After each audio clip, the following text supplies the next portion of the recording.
Hello everybody and welcome to my channel. Today we're going to be talking about a book that I didn't think I was going to read for a while, but like I read it like the second I got it. It's also not the one that is in the thumbnail because a lot of people haven't gotten their Fairyloot book yet. So if you haven't gotten yours, I'm sorry, that's what I'm going to be holding out for this video because that's the only copy that I have. So the book that we're going to be talking about is Poster Girl by Veronica Roth. This was a surprise. This was a surprise. I didn't even know if I was gonna read this because I have feelings. I have feelings. This is the same author from the Divergent series. And it's why I didn't pick up her adult debut, Chosen Ones, because I felt so jaded after the Divergent series. I hated the ending. I hated the ending like pretty much everyone else did. Like legitimately hated it so much. And I was so mistrusting after that happened that I was so nervous to pick up anything else that the author did. But I'm gonna get this out of the way. This book, I give this a 4.25. It was, I have like so many thoughts. It took me hours to process this book after I finished it because it was nothing like I expected. Absolutely nothing like I expected because the characters are so different than her characters in Divergent. But yeah, it didn't get a 4, it didn't get a 5 for specific reasons. We'll go over that at the end. This is not gonna have any spoilers because there's not that many. And I think this is a book you should go into you know what? There's gonna be spoilers. We're gonna talk about a couple of spoilers because some of them wrecked me. So that'll be at the very end. I forgot, like there was one that I did want to talk about. Okay, let's talk about what this book is about. So we are following our main character, Sonia, and she is living in this run-down, basically, prison camp called the Aperture. And it's called the Aperture because that's what the opening and closing of this prison camp looks like. But she's in this prison camp because 10 years ago she was arrested as part of the previous government.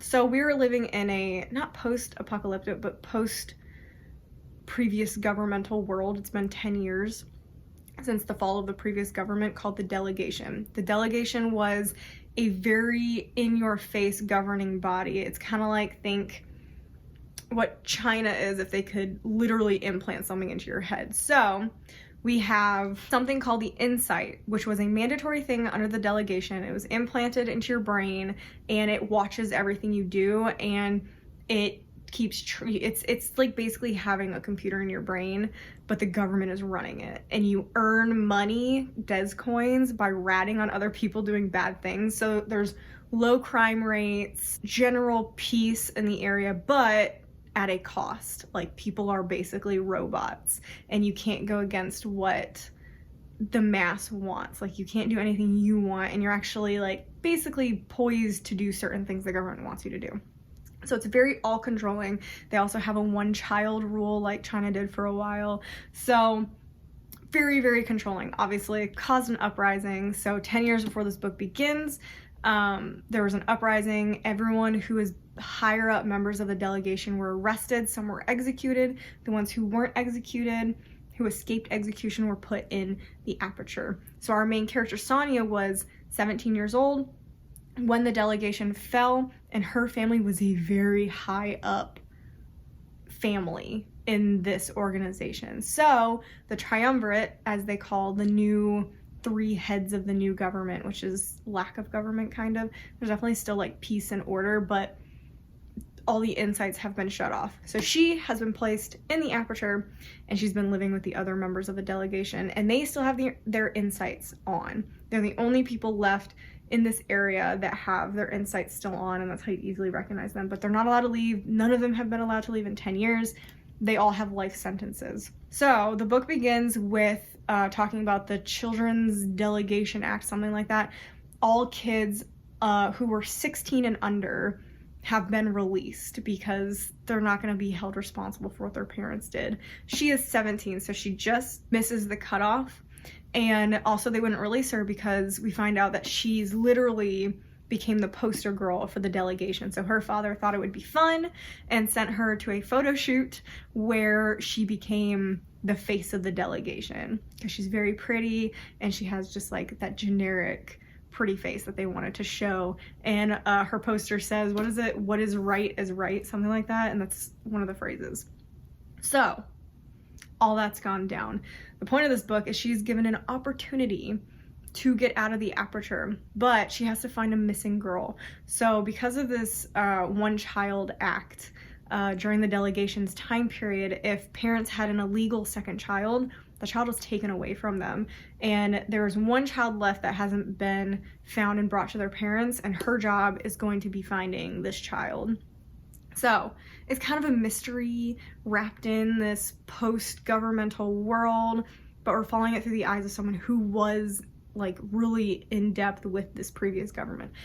Oh man, this book was so interesting.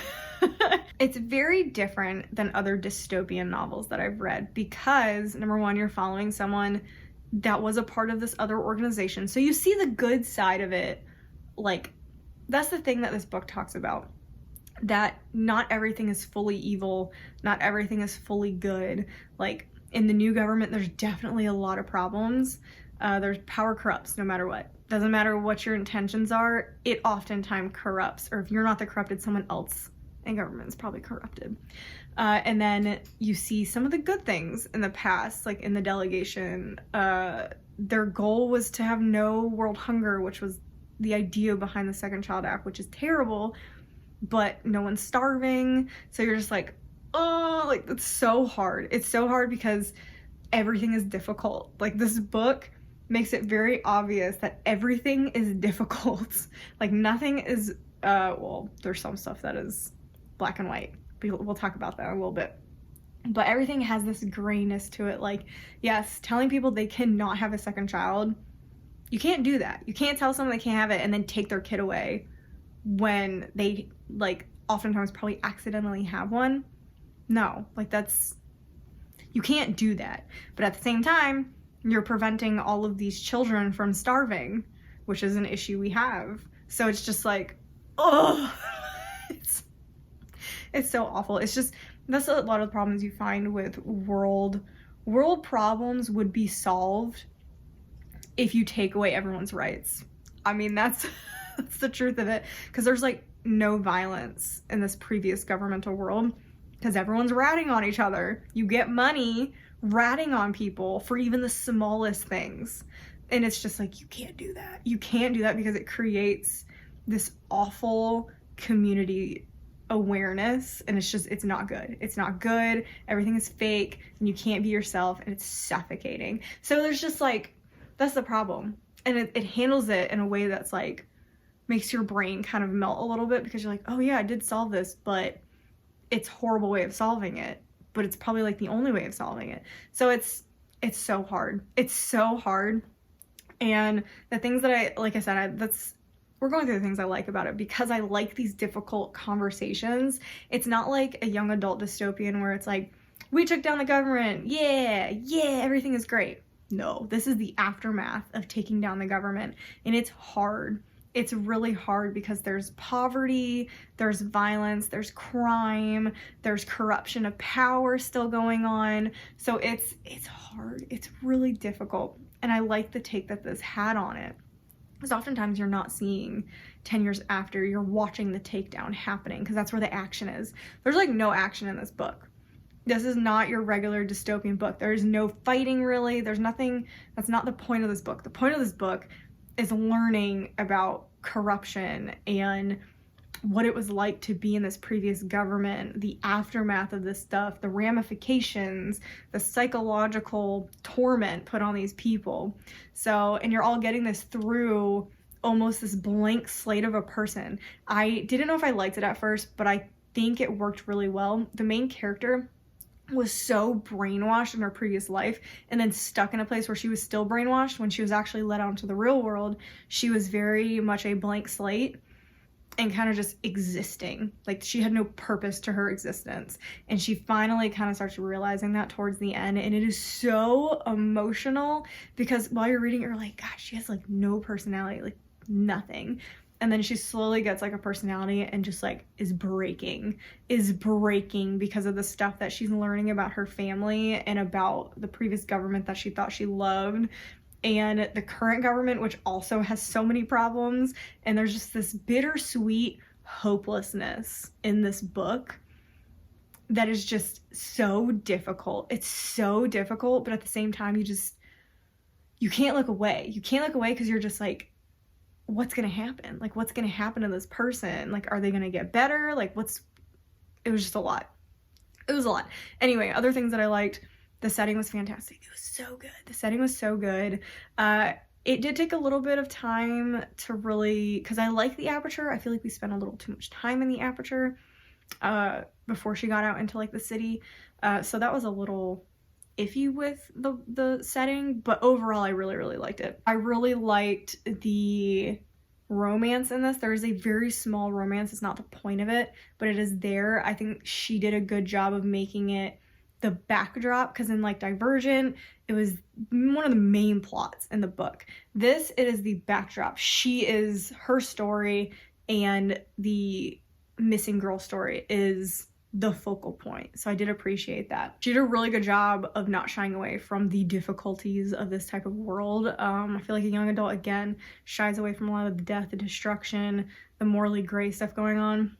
This went full throttle into all that. It makes you very confused about what you believe and who you're rooting for and all this stuff. So did love that as well. And the characters, man, the characters, including her, made me so emotional. I sobbed at the end of this book. I was not expecting to cry. I bawled my eyes out at the end of this book, and it was something. It was something. So that's everything I liked about it. It was a lot to like. I just generally loved the vibes of this book.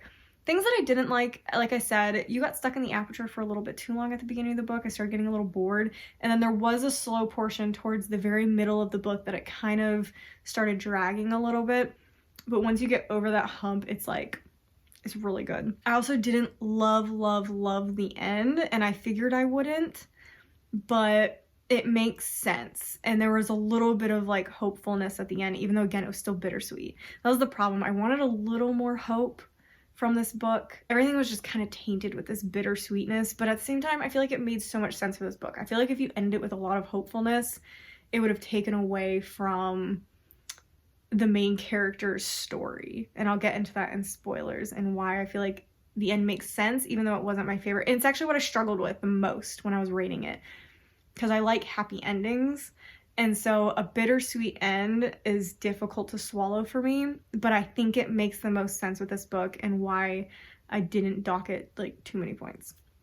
So that's really the only reasons I didn't like it. I really liked it. Like I said, I gave it a 4.25. I know it's really specific, but I just didn't think it was there for a 4.5. Definitely not there for a 5, but I thought it was better than a 4. What I've been reading 4s. So 4.25, I really, really did enjoy it. Spoilers. We're gonna briefly talk about spoilers because there's not that much to talk about, because it was definitely more of a character study and learning about the world than a spoiler-rich kind of thing going on. The first spoiler, which I absolutely loved, was her friend that she's been hanging out with in the Aperture. And I think why they spent so much time in the Aperture, her friend Nikhil, is actually the father of the boy or the man who comes to give her the job, who she hates. So when you meet the person who is giving her the job, you find out that she was engaged to his little brother, and the little brother ended up dying in the uprising, and you find that the older brother was part of the uprising, so she blames him. And then you find out that her BFF in the thing, this older man, is his dad. And that makes so much sense why she's spending so much time with him and is so comfortable around him, because she spent so much time with that family that now she is basically, because her whole family's died, you find out that they killed themselves and she couldn't. And so she spends time with her new like father figure, which is this guy's dad, which I was like, I did not see that coming. I should have, but I didn't see it coming. I really liked that little twist, and it made it so emotional at the end. Like, it comes back up at the end. Oh, and it hurt. It hurt me. So the other big reveal is, the biggest reveal really, is about the girl that went missing. This is when the crying started, and I don't think it stopped until the end of the book. You find out that the girl is dead, that they've been tracking her like insight system, because they don't actually ever turn off. That's something that the Triumvirate lied about. They can't actually be removed, so they fake remove them from people. They're not actually removed. So she's been following the insight of the girl, of the missing girl, and they find out that her insight is in a lab, and she actually died. And you find out that the reason she died is because our main character is the one who ratted her out. She was on the train going home, and she saw the little girl hiding in an apartment across where the train had stopped, and tells her dad so she can get Descoin, the money system. And I was like, oh my god. And I started sobbing, because at this point she had made a lot of like leaps in her personality and character development, and when I found that out, I sobbed, because I felt so bad for her, even though you should, like, at the same time, she shouldn't have done that. Like, you know better at that point, but at the same time you don't. She was a 17-year-old girl. I remember when I was like at 17. I don't know, when you're so indoctrinated into this cult-like atmosphere, which is what she was in, who knows what you would do. And so she ratted her out, and she found out that what they've been doing with the older children, so this girl ended up living at home till she was 3. Like, they hid her really, really well. And it turns out that her father, when her father was taking the children, if they were young enough, they would be rehomed, adopted. If they were too old, he was killing them. So devastated. And then she, at the very, very end, she goes and tells the family what she did. And I was just like, because I don't know many people who do that. I don't know anyone who would do that. She threw herself under that bus and came clean. And I was just like, you did a horrible thing, but you were 17, probably didn't know any better, just were being selfish at the time, like most teenagers are. Oh man, it was awful. It was devastating. So cried, just sobbed. And then the end obviously was bittersweet, because you have these very mixed feelings about her and what she did, because it was awful. But you also want her, like, some sort of happiness for her. And she ends up leaving the area. She had found like a travel pass. And she ends up leaving the area. So she leaves behind Nikhil, and she leaves behind her Alexander, because you find out they've like loved each other this whole time, and she was engaged to the brother just because that's what the delegation wanted, and she really liked the older brother.